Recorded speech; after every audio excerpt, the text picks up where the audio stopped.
បាទតើការវិនិយោគភាគហ៊ុនគួរតែចំណេញប្រមាណភាគរយក្នុងរយៈពេល1ឆ្នាំបាទតាមពិតយើងពិបាកនិយាយថាប្រមាណភាគរយបើសិនជាបងប្អូនចូលទៅមើលប្រវត្តិថ្លៃហ៊ុននៅប្រទេសផ្សេងឬក៏ទៅសួរ Google សាកមើលឬអីចឹងទៅខ្ញុំគិតថាប្រហែលជា10%ជាងក្នុងរយៈពេល1ឆ្នាំចឹងការវិនិយោគហ៊ុនជាទូទៅវិនិយោគរយៈពេលវែងប្រហែលជាបាន10%ជាងក្នុងរយៈពេល1ឆ្នាំ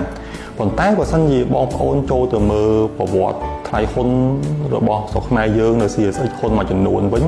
បងប្អូនអាចឃើញថា2-3ឆ្នាំចុងក្រោយហ្នឹងហ៊ុនមួយចំនួនតែថ្លៃកត្តាថ្លៃនេះវាមកពីកត្តាផ្សេងមួយចំនួនដែលភាគច្រើនមិនមែនដោយសារតែអាជីវកម្មរបស់ក្រុមហ៊ុនមិនល្អទេ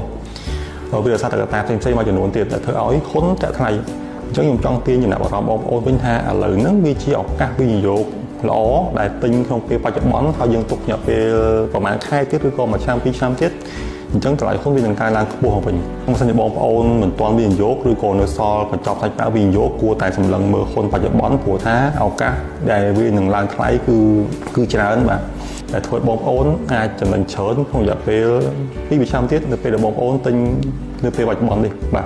ការវិនិយោគមានហានិភ័យខ្ញុំអត់ណែនាំឲ្យបងប្អូនចូលទៅវិនិយោគភាគហ៊ុនឬក៏ផលិតផលអីណាមួយផ្សេងទៀតទាំងអត់ចេះទេយើងត្រូវការចេះរបស់មួយហ្នឹងច្បាស់គួរសមឬក៏បើយើងមិនទាន់ច្បាស់ទេយើងអាចសាកក្នុងទំហំទឹកលុយតិចតួចទៅបាន10000-20000លុយខ្មែរ